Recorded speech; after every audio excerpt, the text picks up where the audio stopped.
Hi guys! Ito may panibago na naman tayong bouquet na gagawin. Puro puti lang po siya. Hand bouquet na naman po tayo. White rose, white tulip, roscus, astromeria. I-arrange lang po natin ang hand bouquet. Ayusin lang po natin para magustuhan ng customer yung arrangement natin. Tapos pag na-arrange natin, i-gift-wrap din po natin. Yan po ang baby rose. Lagay natin mga baby rose. Yan, astromerium puti, roscus, rose. Yan, marami-rami rin po siya. Yan, stoma puti. I-distribute lang natin. Yan po. Sana po magustuhan nyo yung panibagong hand bouquet na ginagawa ko. At huwag niyo po sanang kalimutan mag-subscribe sa channel ko, mga guys. Sana dumami pa ang ating mga subscriber. Huwag niyo pong kalimutan mag-subscribe. Maraming pong salamat. Ayan, lagay na po natin yung aluminum na puti para mas mukhang malaki naman yung bouquet natin. Then, i-gift-wrap natin siya na kulay sky blue. Yun ang gugustuhan ng customer natin.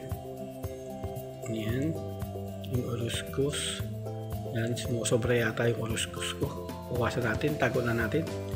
Ayan. Gift-wrap na natin siya. Yan.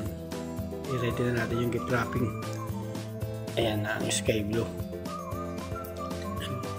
Pinold ko lang. Then, namaya ikakat natin yung mga i-wrapping para matapos na natin siya agad. Ayan. Tapos fold lang natin. Basic po bouquet. Folding lang gagawin natin. At sana po tapusin niyo po ang aking content. At sana po maibigyan niyo ang pag-bouquet ko. Alam kong hindi naman po tayo sisikat dito sa ginagawa natin.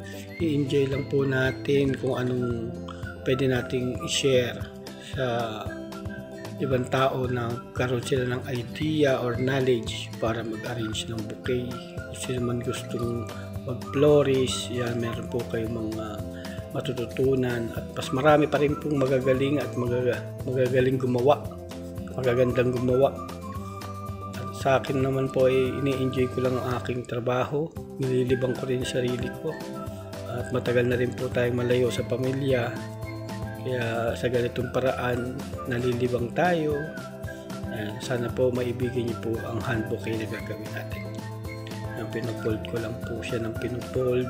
Then, i-cover natin yung harap. Iti-tape natin hanggang makatapos tayo. Maraming salamat po sa mga tumatapos ng video ko. Don't forget to subscribe sa channel ko. Thank you. Ayan, continue po natin ang pag-cover ng bouquet. Ito po sa damam, almost karamihan sa mga customer namin puro hand bouquet ang pinagagawa. Kaya bihira kami nagde-decorate sa mga tables, sa mga ibang basket, box, bihira naman po. Madalang, kaya dito sa hand bouquet maraming customer ang umu-order, kaya ito po puro hand bouquet ang ginagawa ko. Halos kung mapapansin niyo mga content ko hand bouquet pa rin.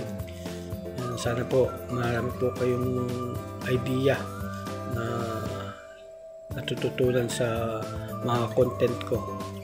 Maraming salamat po ulit sa inyong lahat. Ayan, matatapos na po tayo. I-cover na po natin yung ilalim. Tapos nire-ribbona na rin po natin siya.